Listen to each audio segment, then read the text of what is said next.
forget to like, subscribe, comment, and click the notification button. Hi everyone! I am Dr. Larissa Gata, a sociologist, forester, and educator. In this video, I will be sharing with you the class presentation of SFFG 152, Sociology of Natural Resources, Section U. This is a class presentation, a student activity being conducted in SFFG 152 every semester. However, due to the COVID-19 pandemic, the activity responses have been modified to suit the virtual learning setup. Activity responses, or more popularly known as AR, refer to individual and group output-based tasks, which I have personally designed for each topic included in the course content of SFFG 152. If you have any inquiries and comments, kindly use the comment section and the students will be more than willing to respond to them to the best of their abilities.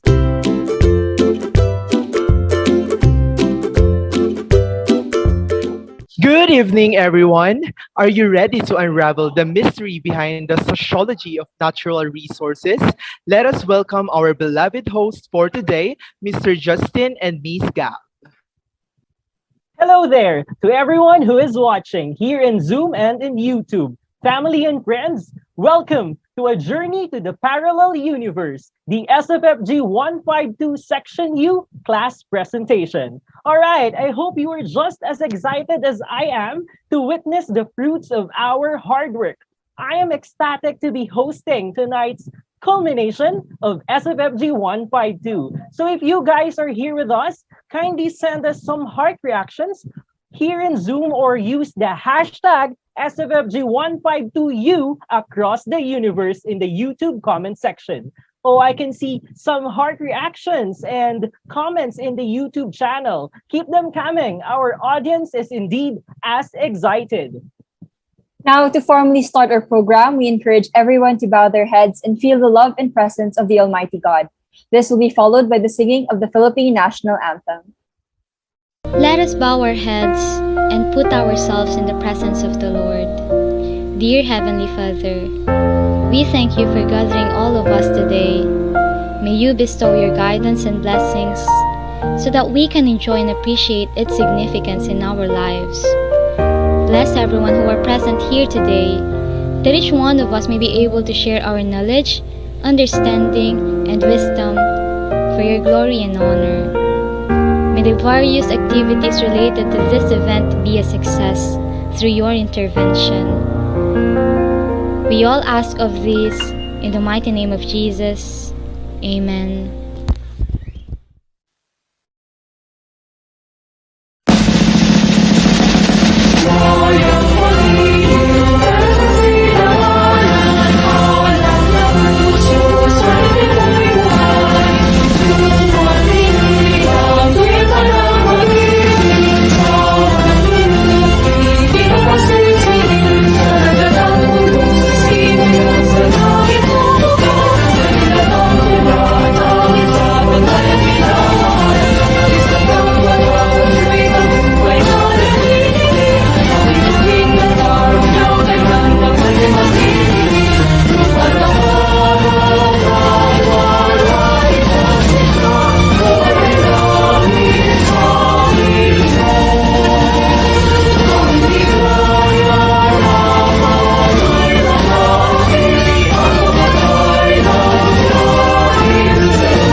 Once again, good evening, everyone, and welcome again to the Journey to the Parallel Universe, the SFFG 152 Section U class presentation. Sit back, relax, and enjoy the show.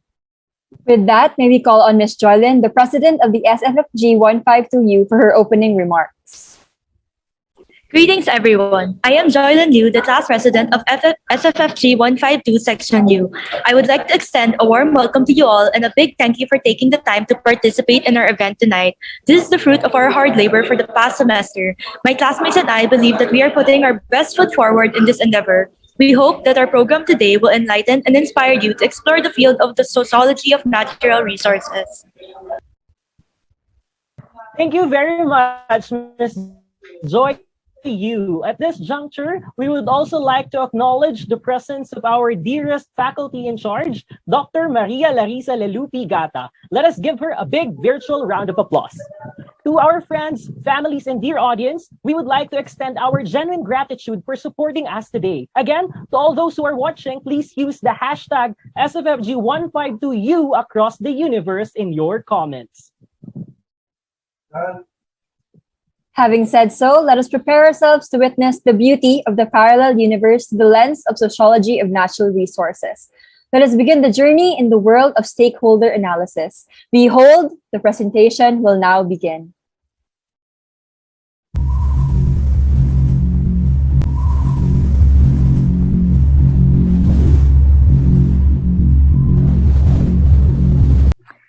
A pleasant day, everyone.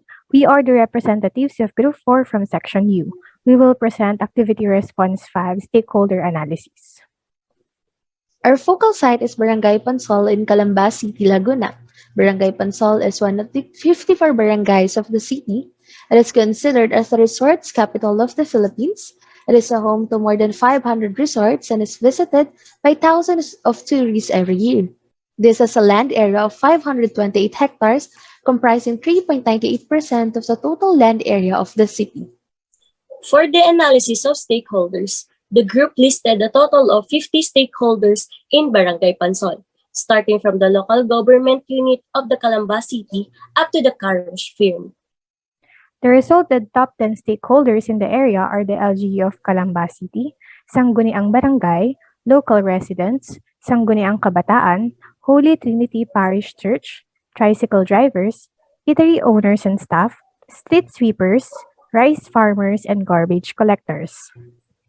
The LGU of Calamba City is the most significant stakeholder that affects the policies, decisions, and actions of the whole Calamba area.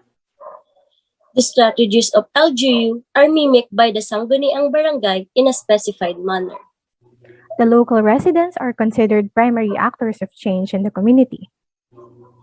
SK of Pansol has the influence in youth-focused initiatives. The Holy Trinity Parish Church has influence in educating the public. Tricycle drivers are directly affected when flooding events occur. The eatery owners and staff have effects on the waste disposal practices in the area. The street sweepers help in the clearing clog of plastics in the drainage. The rice farmers in the area are concerned about the rice production and the site. The job of garbage collectors is to collect the garbage efficiently in order to help address the flooding problem in the area. Indeed, power and authority plays the most significant part in the way the problem is being addressed. That would be all. Thank you. Good day, everyone. We present to you our stakeholder analysis for the Dumagat Remontados tribe. The main issue of the community focuses on the environmental and sociological aspects due to the construction of the Kalanguya Dam, which is a project of the Philippine government to supply water and lessen the shortage in Metro Manila. If constructed, it will displace the Dumagat Remontados indigenous people, and their ancestral land will be destroyed by water. This is the list of stakeholders identified in the Kalanguya Dam project. This consists of stakeholders from international level, national level, regional, provincial, and municipal level, down to the community level. Majority, which constitute 46% of the total number of stakeholders, are from the national level. It is then followed by the community level with 29%, regional, provincial, and municipal level with 18%, and international level with only 7%. Based on the analysis, the top 10 stakeholders were identified to have an interest in the Kalanguya Dam project. And here, the top 1 stakeholder is the indigenous people, specifically the Dumagat Remontados. The ancestral land where they live is where the dam is to be established. Therefore, they are directly affected by the project, which may lead to their displacement and the loss of livelihood. The second identified stakeholders is the farmers, who will lose 1,800 hectares of cultivated land. As their main source of livelihood, they are likely to lose it all when the dam project True, as their farmland will be subjected to extreme flooding, which may result in the worst agricultural damage. Next, Third stakeholder identified is the fishermen. The dam will prevent the migration of fish along natural routes, and this affects the availability, thus affecting the livelihood of fishermen. the fourth stakeholders are the copra workers. They rely on land resources for the production of sustainable oils and cooking materials. The land conversion to establish Kaliwa Dam will also negatively influence their livelihood. The fifth stakeholder are the rattan harvesters. Forest areas are the main source of rattan, but they already face challenges due to forest decline caused by logging to give way for the construction of the dam. Next, timber harvesters will be greatly affected by the project as their access as well as their availability of timber resources will be restricted as a consequences of the dam construction. Also, one of the stakeholders are the animal hunters who depend on the forest for their everyday survival. If the dam is constructed, one of its potential negative impacts is biodiversity loss. Hence, if that happens, the indigenous people within the area will be losing their source of food as well as income for sustenance. Next is the honey vendor, who are highly dependent on the resources that will be eradicated upon the construction of the dam. Next is the Indigenous Women's Rights Movement, which is a group of indigenous women fighting for their ancestral domain that will be submerged in water once the dam is established. Lastly, the tribe leaders, who are authorized individuals in the negotiation process of the implementation of the project.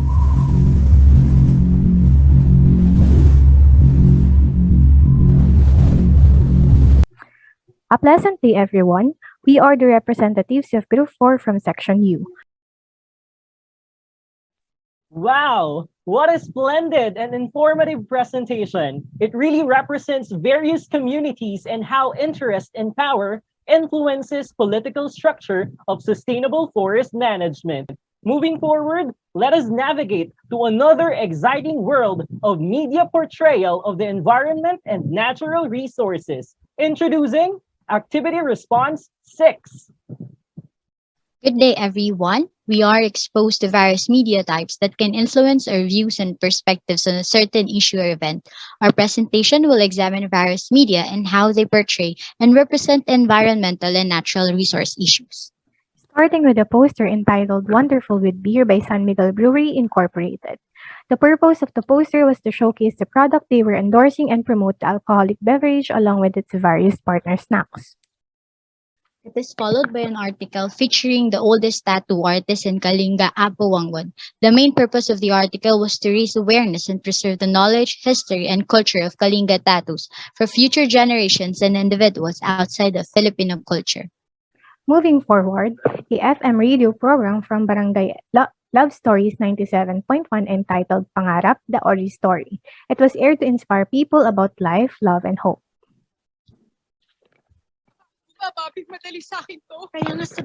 Another media was a movie entitled Four Sisters in a Wedding, aiming to acknowledge unconditional love and forgiveness between families. Ito, para sa paborito kong apo, si Kai. Lastly, a TV commercial entitled Lola from McDonald's touches the hearts of the viewers and captures their emotions towards the story of the commercial. The company wanted to instill emotional attachments through sharing and bonding. Providing those media, there are different stereotypes portrayed, and these are challenged in many different ways. Proceeding with the next slide, we have chosen the media effects of the poster by the San Miguel Brewery Incorporated. The poster conveys a short-term deliberate media effects. Its main purpose was to advertise the alcoholic beverages offered by the company. This also catches the attention of the audience to consume their product by providing some satisfaction that can be attained through the alcoholic beverage. Other than that, the poster also expresses a long-term deliberate media effect. It suggests that alcohol will make any meal more satisfying, suggesting it may be included in your usual routine. It shows that having this product will give you a wonderful moment. The poster fostered short-term unintended media effects. Drinking beer can somehow be connected to an individual's rebellious doings. To add, we all know that drinking beer is common in the daily lives of Filipinos, especially during different celebratory events. But sometimes it causes conflicts and misunderstandings. With that being said, as we continue to pave the way to modernization, we can see how people create media content and how it influences people. Also, we can account that many people utilize media for communication, in which the media cultures shape its own forms that influence the trend and different institutions. That would be all. Thank you. This is Activity Response 6. The first type of media is poster. The poster from Petron promotes the use of fossil fuels over a limited period of time, intended for car enthusiasts. The poster implies that the environment is set in an urban area and encourages the use of limited and non-renewable fossil fuels, without the concern for excessive carbon emission and environmental degradation. Furthermore, rapidly driving a car is stereotypically seen as majestic, but the drive safely note below the poster points that being safe is more important. The next media is an article. The article was from Philstar News, which calls on the authorities to halt the sale of imported whitening products that were previously banned by the FDA due to their excessive mercury levels. The stereotype portrayed in the media is that imported products are more valued than those locally produced, hence the high demand for them. Although this was challenged by the FDA, banned the sale of some imported products due to concerns regarding health risks. This radio program offers popular songs and the target listeners are the fan of latest music. The DJ uses a screen name and tagline so that listeners can easily recognize him. Also, the DJ wears graded eyeglasses and with a mustache. The environmental condition has a high population density and built environment infrastructure. Further, music is a potent tool in the hands of a DJ capable of stimulating and thrilling the listeners. The DJ in this radio program always uses overused cheesy pickup lines. Also, he is like a robot in a way they dress and speak the same.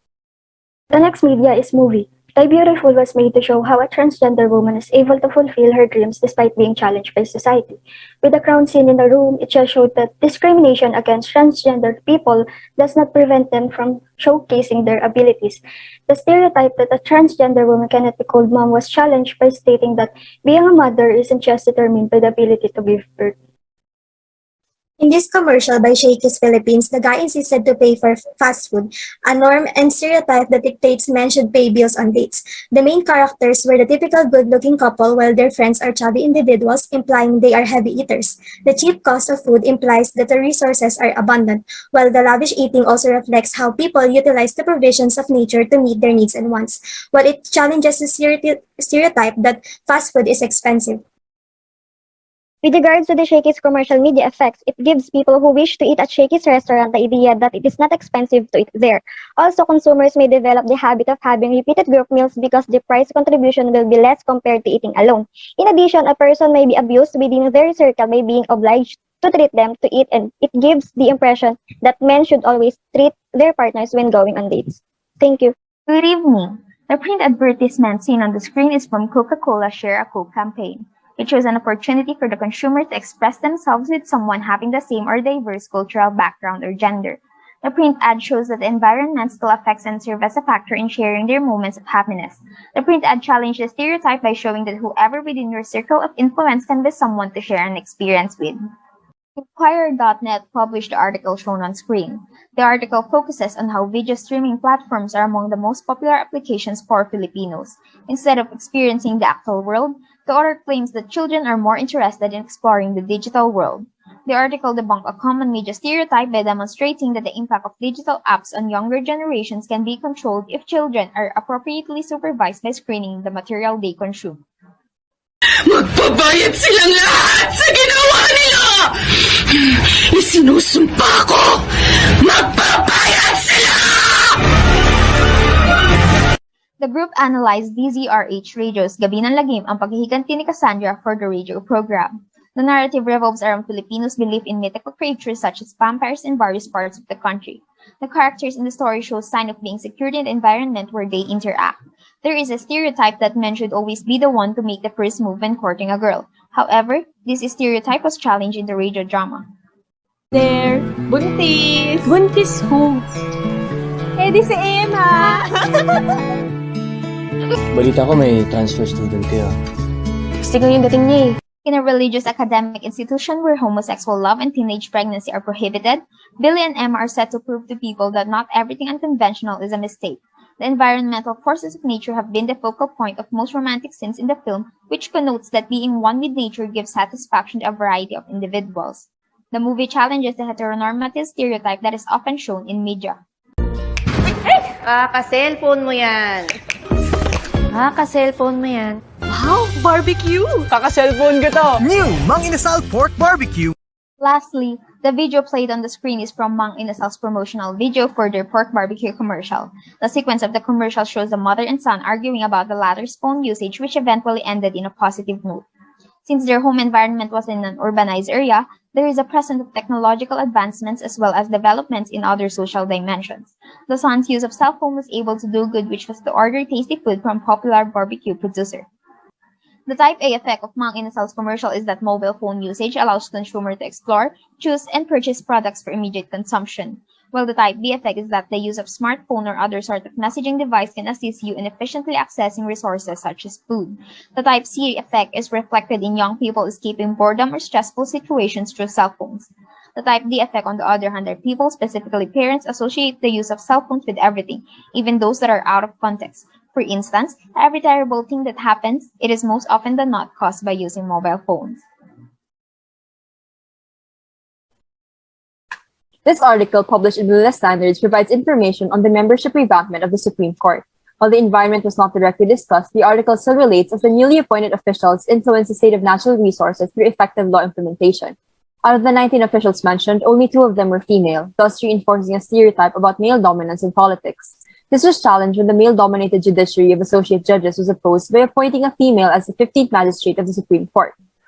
Yes Diaries is a segment on the radio program 101.1 Yes the Best Manila, where DJ Karen reads out stories of heartache. A story highlighted in the segment was about a gamer prioritizing Clash of Clans more than spending time with his girlfriend.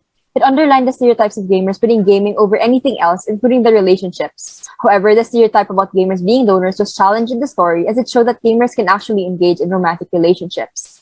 The independent film Niwai raises awareness on the situation of imprisoned women during the Marcos dictatorship and how they were treated by men. The natural environment in the film was degraded given that it was set in a time where the forest cover decreased drastically. The movie depicted the stereotype of men showing dominance over women, dictating what women should or should not do. The stereotype was challenged in the film when Niwai stood her ground and demonstrated guts in fighting back and not letting men mistreat her. Juice's Premium Loaves was raised about promoting their product through Christmas celebrations. Despite the lack of a clear depiction of the environment, the poster still highlighted the relationship between people and the environment by showcasing bittersweet flavors that came from the natural sources. The stereotype of Christmas being a time of unity is depicted and was challenged by the presence of different religious beliefs. The Burger King Meat to Whopper commercial discussed the issues of commitment, particularly while purchasing and eating burger items. The division of the environment is not clear, but it does highlight the human environment interaction by influencing the people's decision-making process. It stereotyped the general population, particularly men, who have difficulty committing to something. The introduction of the Meat Whopper as the major burger option to purchase, however, contradicted this notion. For the media effects, 3 different meats and vegetables are served on one plate in Burger King's 3-Meat Whopper commercial, by which the company's goal is to appease all audiences. Second is to explore the concept of responsibility and how we should feel when we choose to commit to anything or nothing at all.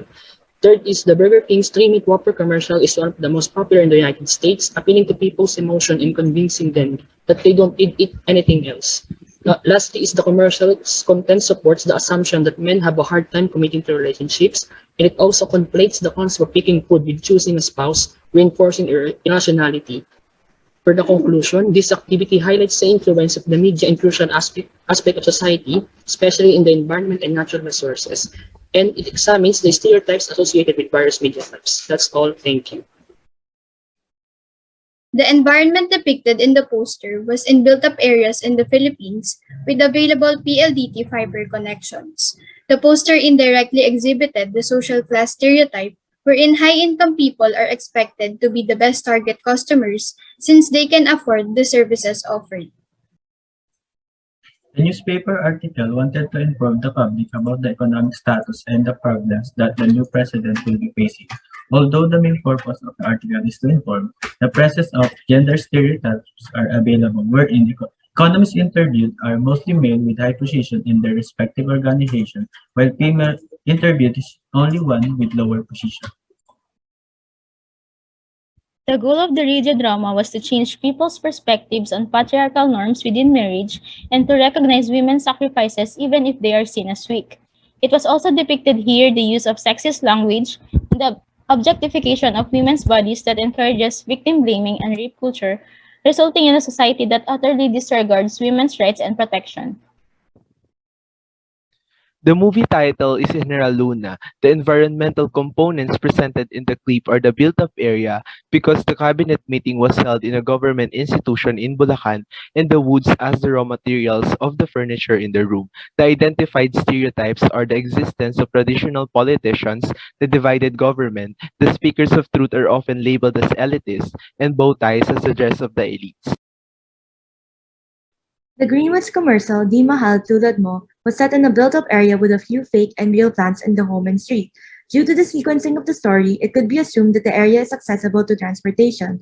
The commercial also tackles the stereotype of the standard of masculinity, since it shows a man that appears to be heterosexual performing harana, but later on we find out he is a homosexual. However, the girl still falls into the stereotype of being emotionally weak. The short-term deliberate media effect of the movie presented is the blatant exposure of the trappo's self-interest, and its long-term deliberate media effect is the setting of the standard of an ideal public servant to end systemic corruption. On the other hand, the short-term and long-term unintended media effect is the normalized dissent in the society if the social order is under attack, and the start of a healthy democracy, respectively. Let us travel to various countries to feature the relationship between the population structure and the economy and natural resources. Ethiopia's population consists of more young people than old people, which is why it has a triangular shape in its population pyramid. This implied that it is difficult to survive in the country due to issues such as severe food insecurity and intercommunal violence. Furthermore, the country's health sector is lacking in certain fields, which limits its accessibility to the people. This is mixed with the fact that the country is a transit hub for illicit drugs. Thus, there is a possibility that people would use these and damage their health. The country is also suffering from environmental and natural resource issues, which exacerbate the people's struggle of accessing certain resources such as food, water, and clean air. Lithuania has an estimated population of around 2.6 million people as of 2022, wherein the majority belongs to the working age population. However, it was found that young and highly educated people are moving out of the country, causing a shortage of skilled workers. This is exacerbated by the negative population growth rate and negative net migration rate of the country. A part of Lithuania's national income is generated from coal and forest resources. Also, this country is a party to numerous international environmental agreements. Increase in the population in Venezuela with an increasing unemployment rate, increasing political tension, and failing health services will lead to a collapse in the national economy together with the increasing inflation rate because people are coping with the national debt and paying high taxes. On the other hand, the initiatives of the people, especially the indigenous people, to save the environment were overshadowed by their government by enabling a culture of impunity and corruption that resulted in environmental destruction. Hence, these narratives can also justify their current population structure. Andorra's population is mostly made up of people aged 25 to 54, representing to 43.19% of the population. The government concentrates on industry employment, which results in the unemployment rate dropping from 4.1% in 2015 to 3.7% in 2016.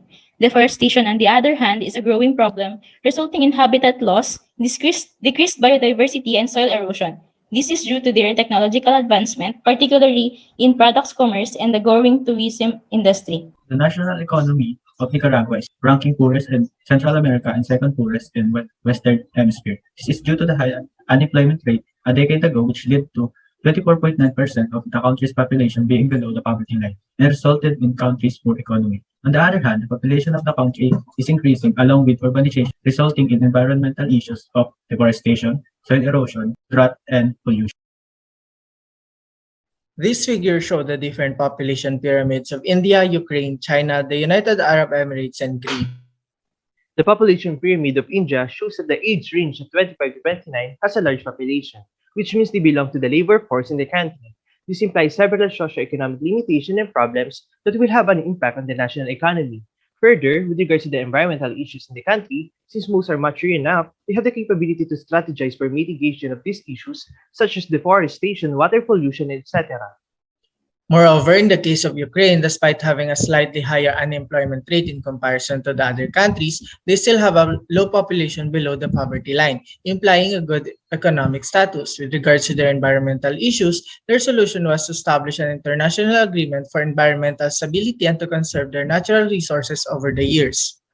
Then talking about the population pyramid of China, they are the most populated country in the world. This also indicates high labor demand, resulting in a cheap labor force in the country, though they still have a high unemployment rate of 6.2% in 2020. With regards to the environmental condition, they suffer from notoriously bad air pollution, as it is the largest source of greenhouse gas emission. Lastly, they also suffer from issues of overpopulation, resulting from the exhaustion of natural resources and environmental pollution.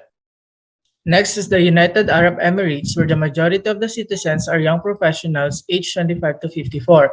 This resulted in a low unemployment rate of 1.6%, but 19.5% of the population remains impoverished. Furthermore, the same problems have been observed in this country, namely population growth, which increases demand for energy and water resources. Thus, it implies a high consumption of natural resources.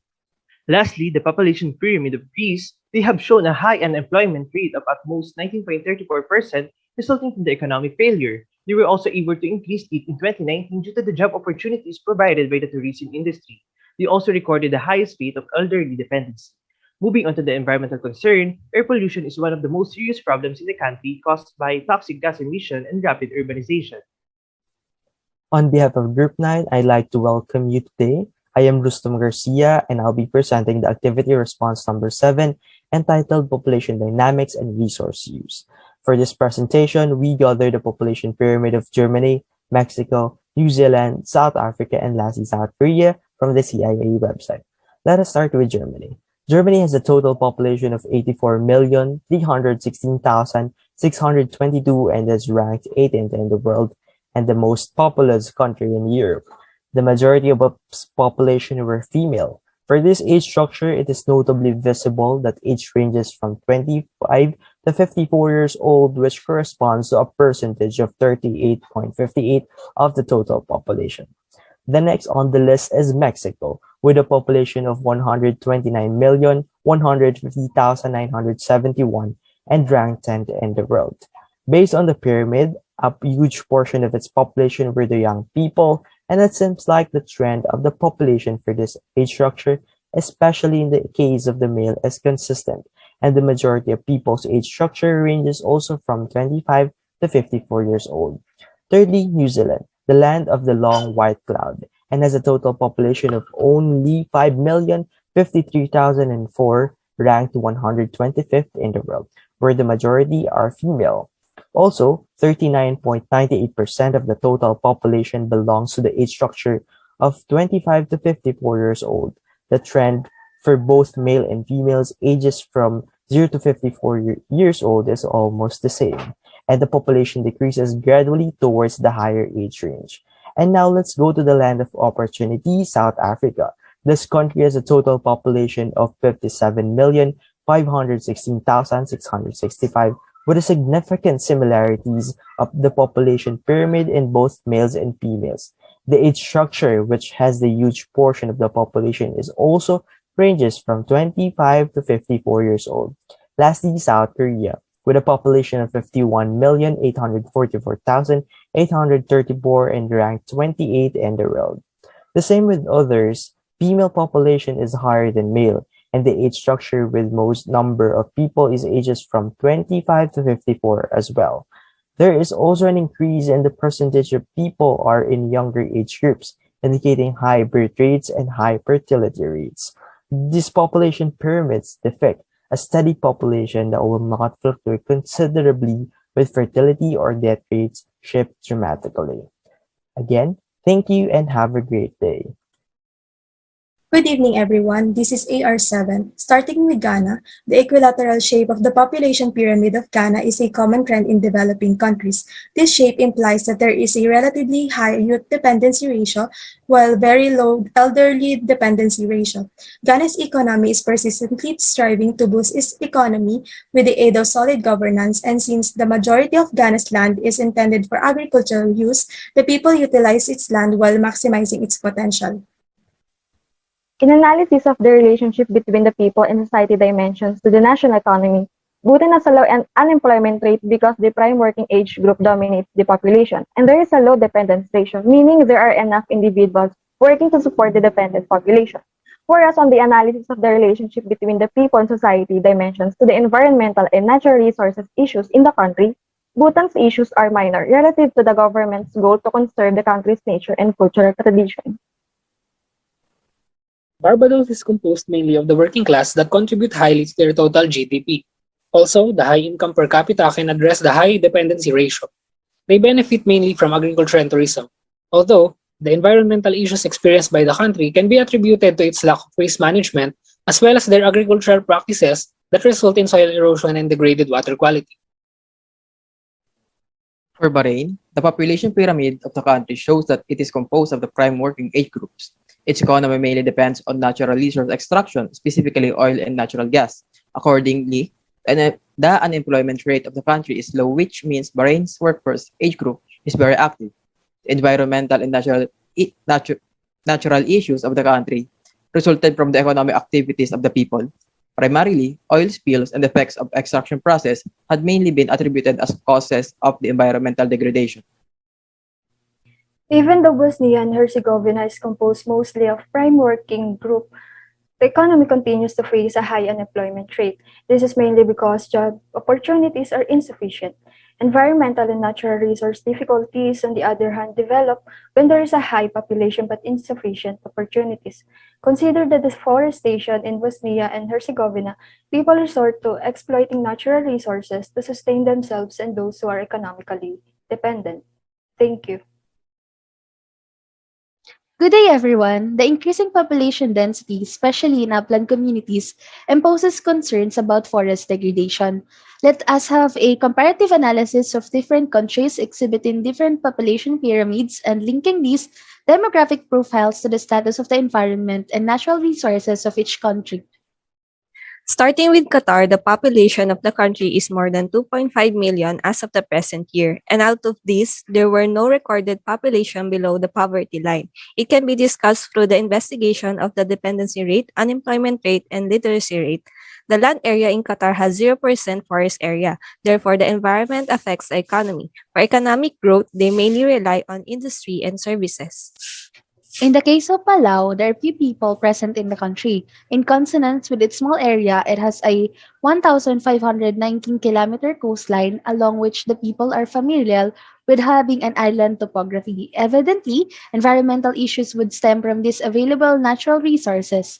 It is indicated that there are threats to the marine ecosystem from sand and color dredging, illegal and destructive fishing processes, and overfishing. For Papua New Guinea, the link between population growth and resources is significant. The availability of natural resources in PNG is affected by population expansion and decline. As natural resource availability declines, the country's population will be forced to seek alternative sources of materials, which might drastically alter population patterns. Population growth hastened resource consumption, waste generation, and environmental damage. In Romania, despite greater immigration, a lack of skilled workers, and a negative population growth rate, the environment is negatively affected. With greater importance to agriculture, a further decrease in forest land is possible, which influences other environmental issues such as erosion, degradation, and desertification. Pollution is another concern in the country because the driving force of its economy is production of export commodities.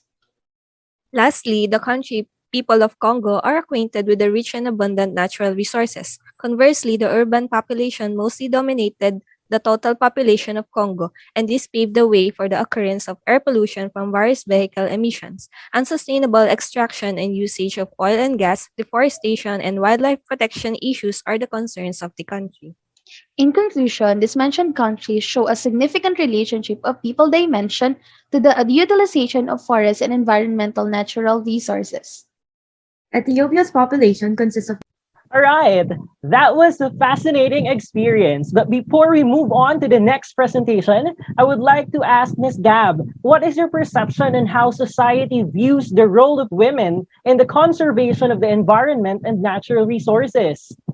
No, that's an interesting question, Justin. I really think that women deserve so much more recognition and praise for how much they contribute in keeping societies up and running. Now, I would also like to hear your thoughts about gender stereotypes of men in the conservation of the environment and natural resources. That's spot on, Gab. I couldn't agree more. You know what? We have long been slave of patriarchy. So I think it's high time that men and women and everything in between is equal vis-a-vis the environment and natural resources conservation. Well, how about we investigate how several indigenous communities fulfill their assigned gender roles towards the conservation of the environment and natural resources. Let's have activity response A.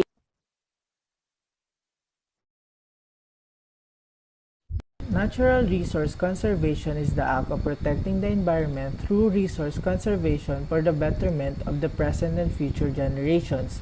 It includes the air, soil, water, and wildlife. With that being said, the role of men and women is very important in order to conserve the natural resources that we are enjoying right now.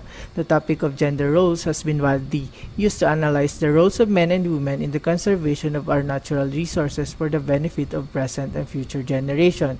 In particular, the group chooses to tackle the gender roles of the Maasai tribe. The Maasai people are known for their wide ancestral territory across southern Kenya and Tanzania. Historically, before entering the age set of manhood to become warriors or warriors, young men or boys are tasked with herding and looking after their livestock. After being warriors, they protect the cattle from predators and lead them to water supply and pastures.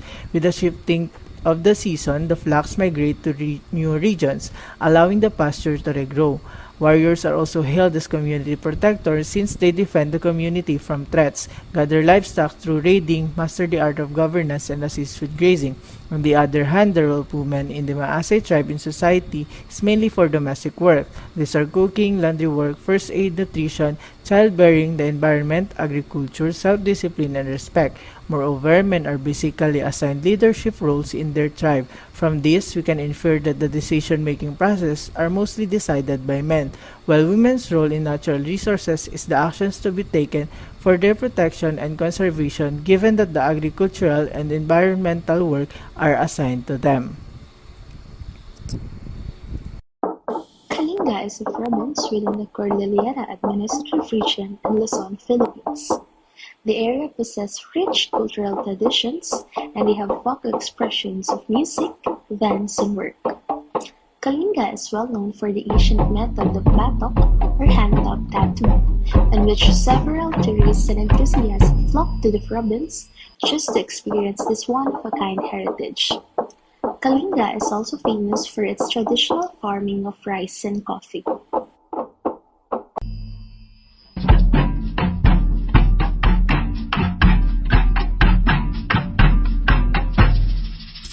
Isaac.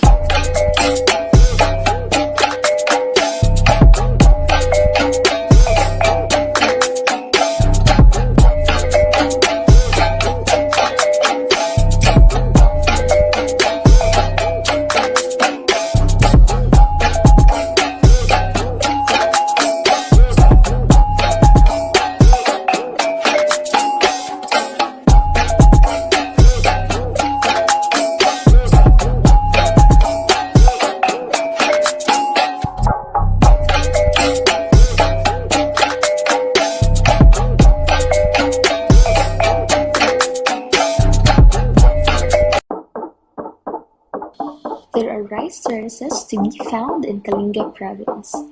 Both men and women are involved in rice cultivation, planting, harvesting, and cleaning out of weeds. Women are considered herbalists and ritualists. They are deemed as original givers of life and caretakers of environment.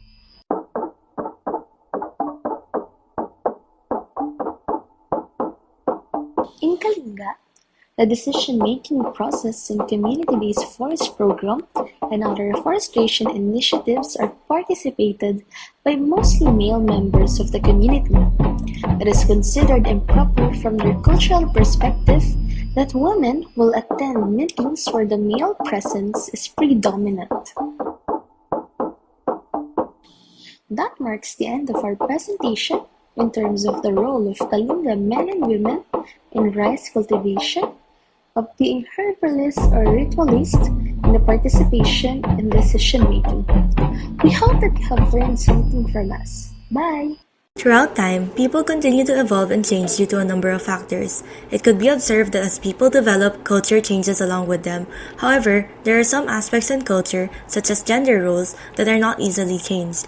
In natural resources conservation, various types of communities possess certain beliefs that affect their actions towards the environment. In the study of Raman and Fardusi, it was revealed that the conservation of the ethnic knowledge of the Adivasi Garo tribe is associated with the utilization practices of the natural resources that are accounted for in forest conservation.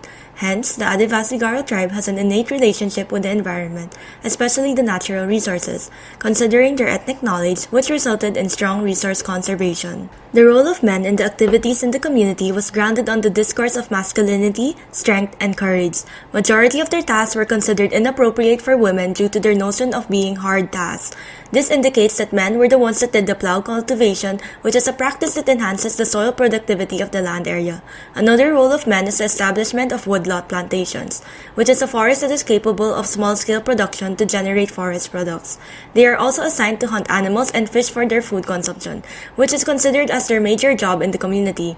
Lastly, the men are considered leaders in the environmental movement of their community. Men have roles as political subjects and they can redefine the cultural identity of the community in relation to their forests.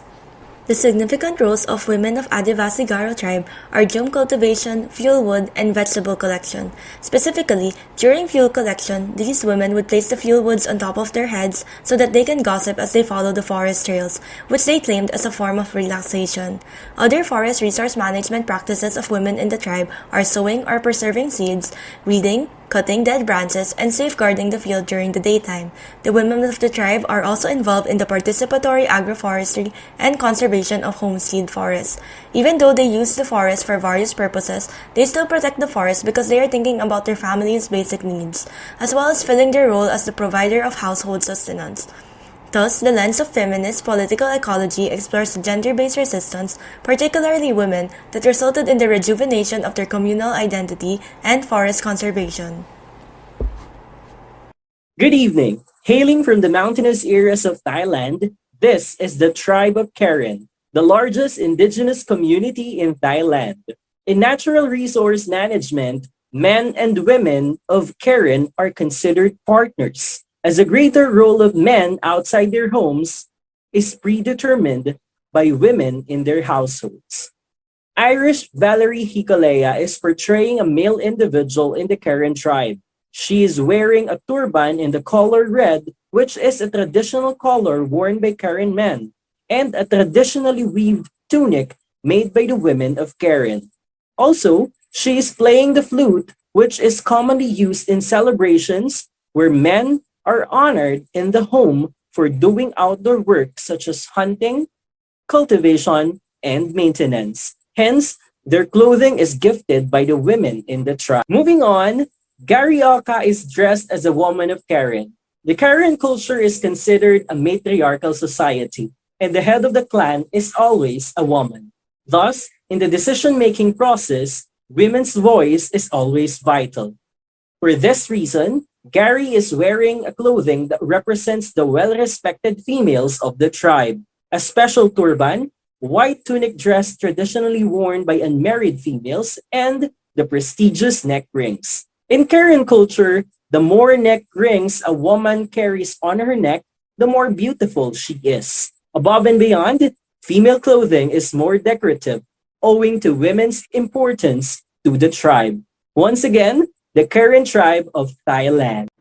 India is known for its large ethnic societies of immense wealth resulting from their rich biodiversity. In specific, a large part of northeast India is home to a vast amount of flora and fauna, serving as a home to several indigenous societies. Bodo is one of the ethnic societies located in northeast India, characterized by its distinct identity and rich cultural heritage. They are primarily located in the Bodoland territorial region of the Assam state of India. Centered in the Brahmaputra River Valley's northern reaches, they are Assam's largest minority tribe.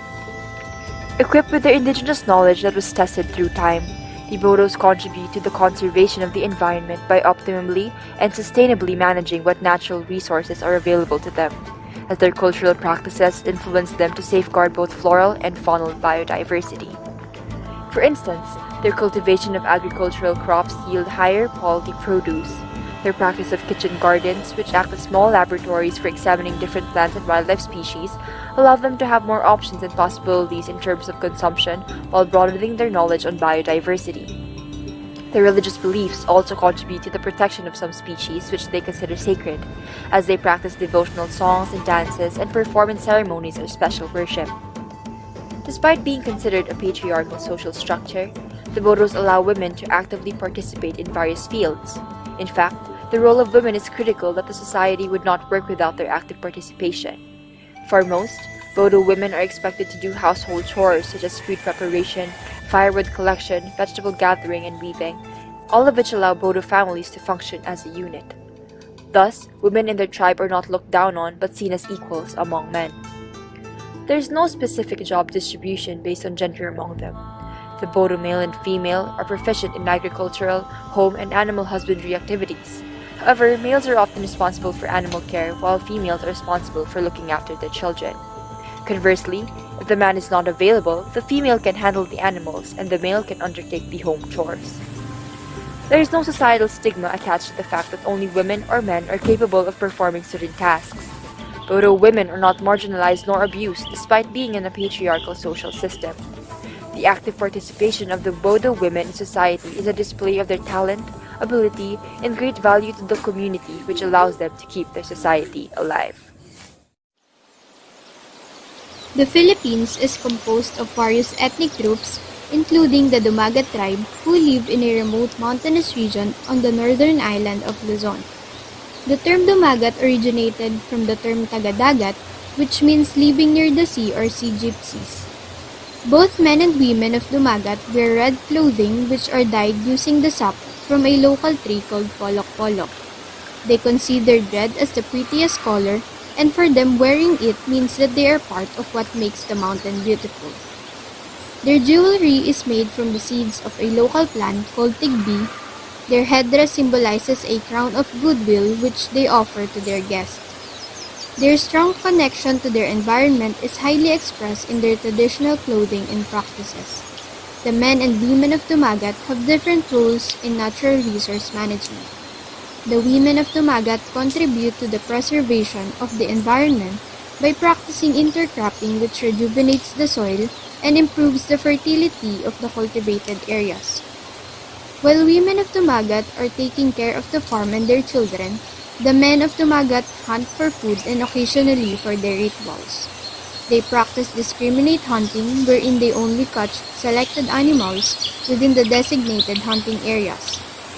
Discriminate cutting of trees is also practiced by men of Dumagat wherein they do not cut young trees and they only harvest what their community needs. Both men and women practice tree planting, especially around the slash and burn areas. Watershed protection is also one of the roles of men of Dumagat, which they fulfill by prohibiting the cutting of trees and garbage disposal, and planting trees that are known to supply water.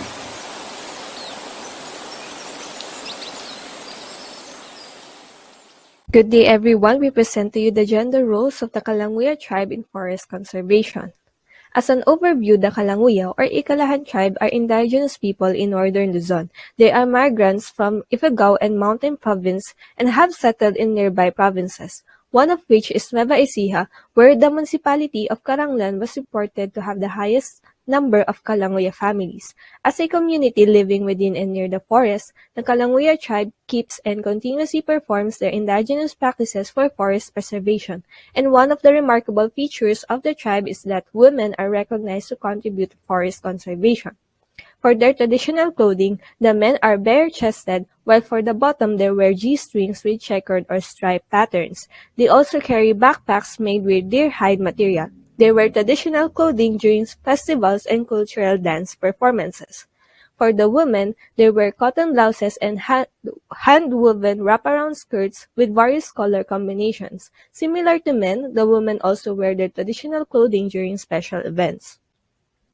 Now for the gender roles. Slash and burn or kaingin is a traditional farming system of the Kalanguya people, but they manage the area to prevent further destruction of forests by practicing soil erosion control measures.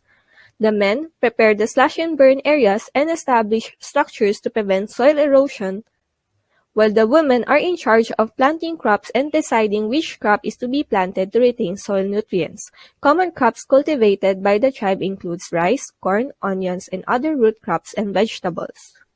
In relation to soil erosion prevention, men are tasked to arrange big rocks on the foot of the mountain slope, while women supervise the soil erosion control measure. Other sacred and important areas for survival are protected by the Kalanguya people through podong, or the process of placing warning signs to prevent human entrance and activities in watershed areas.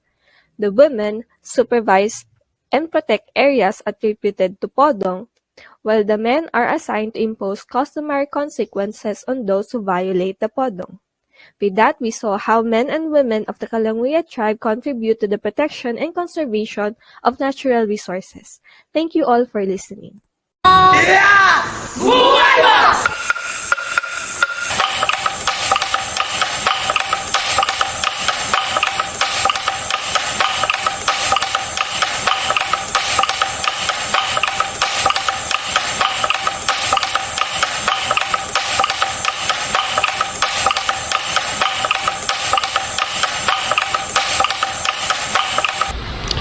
Mangyan is a general term for the 8 indigenous groups found in the Philippine island of Mindoro, each with its own tribal name, language, and customs. Mangyans, as originally coastal residents, they have gone inland and into the highlands to avoid the flooding impact of foreign invaders such as Tagalogs, Spanish invasions and religious conversion, and Moro raids. Today, the Mangyans dwell in isolated areas of Mindoro but ultimately return to the lowlands to conduct normal trade. Their means of subsistence are cultivation for their own crops, fruits, and hunting.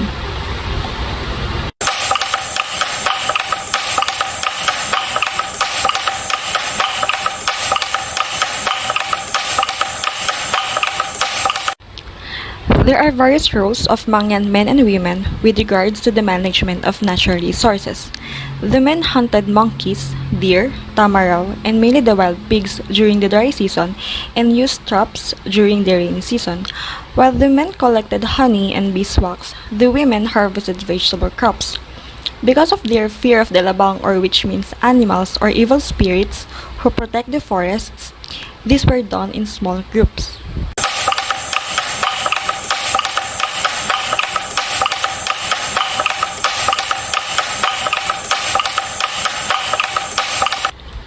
The Mangyans have developed internal adaptation and coping techniques that will lead to the development of resilient communities. This was reflected in the way they dressed, built their houses, found a source of income, and practiced their ancestral faith. Thus, Mangyans prefer wooden handmade tools for their handicrafts and tools for their everyday life. As a very adaptive indigenous tribe, Mangyans look to adapt and cope with the effects of changes in their environment, may it be man-made or natural. Wow, those are really great presentations, and I truly learned a lot about the different tribes all around the world. Now, I just want to check if everyone's still here with us. So if you're still there, kindly press the heart emoji button. Okay, I can see all the hearts coming in, and I'm glad to see everyone still paying attention. I hope you're all loving what you have presented so far. Again, we remind everyone to use the hashtag SFFG152U across the universe in the comment section. Now, everyone, brace yourselves as we go back to the real world to finish what we've started. Let us reminisce about the collective implications of the previous worlds we visited. Let us watch the last presentation. Good evening. The theory of engaged collaboration across borders, or simply TENCAB as proposed by Dr. Gata, explains how transnationalism operates in various NGOs and other organizations, convincing the government to act in response to community concerns. Applying the theory at community of Barangay Pansol, the framework broadly shows the interconnectedness of the various stakeholders within the said local community. As we can see, the community stakeholders such as the local residents, drivers, street sweepers, farmers, and garbage collectors are among the main actors in the framework. Their concerns are collated by the various local and transnational NGOs who will persuade the government to heed the call of the community. In the Philippine setting, government agencies such as the DNR, DA, the DPWH are tasked to give support to the stakeholders of Barangay Pansol in the form of crafting and implementing laws and policies. These policies and regulations aim to alleviate the community's problem regarding frequent flooding. As illustrated in the framework, the pressure created through persuasive and protest activities by both the local and foreign NGOs with their respective government had formed a bilateral collaboration between the Philippine government and other countries. Furthermore, this results in the formulation of policies and regulation intended to address the community's complaints with regards to frequent flooding in the area. The Laguna Water District and other businesses, including those operating in eateries, hotels, restaurants, and resorts, will now have to comply with the business and sanitation regulations formulated by the government agencies, as they are said to be the agents of flooding events in the community. Moreover, to ensure that flooding events are mitigated in the community of Barangay Pansol, the earlier mentioned agencies will conduct continuous monitoring and evaluation regarding the compliance of the said agents of flooding to the implemented policies and regulations. That is all. Thank you very much. Dr. Larissa Gata's talk on the theory of engaged collaboration across borders, or TENCAB, illustrates how a tiny environmental movement from the Third World grew into a worldwide advocacy network. The presentation centered on the general crucial talks about partnerships and organizational issues that have shaped the country's internal arrangements. TENCAB is an innovative method of natural resource governance. It focuses on how duties and power influence natural resource utilization and how individuals participate in decision-making. The theory allows for a breakthrough in evaluating the optimal concept of managing our resources from a depth rather than a height perspective. The TENCAB is made up of many aspects that may be used to analyze a specific organizational movement. Technical, ethical, economic, and ethnic aspects are the 4 dimensions. These factors must be considered by NGOs campaigning for better natural resource management to understand where their lobbying falls short. The theory for this topic is an excellent instrument for analyzing and providing vital information about the repercussions of these partnerships based on data collected from the beginning of the period of significant event. This may also be used in numerous places throughout the world to determine whether a certain issue is harmful or beneficial in general. Presented in the screen is a framework of Kaliwa Dam project based on the TENCAB proposed by Dr. Gata. After complaints from environmental and community groups, the building of the Kaliwa Dam in the Philippines was halted. The Philippine and Chinese governments are concerned about the situation. Several non-government organizations attempted to criticize this project due to its potential environmental and social consequences. To contact the Chinese authorities, they sought assistance from other NGOs.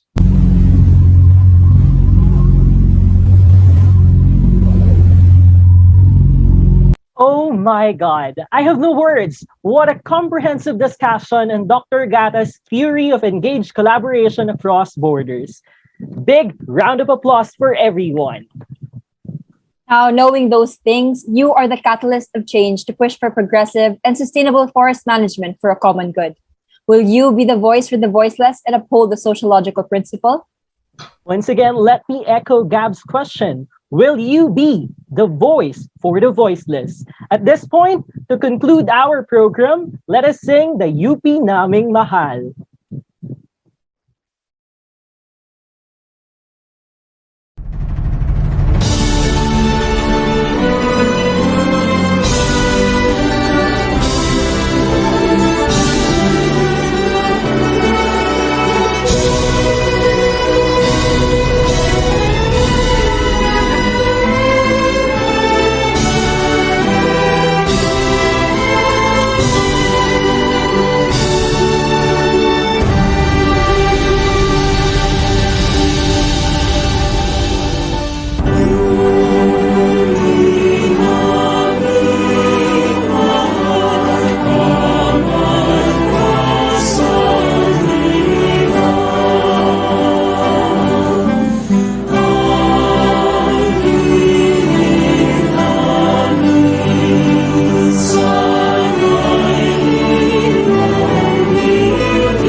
Thank you, everyone, for joining us in this journey across the universe. It has been Gabby Cruz and Justin Marasigan. Good evening, folks, and have a good night.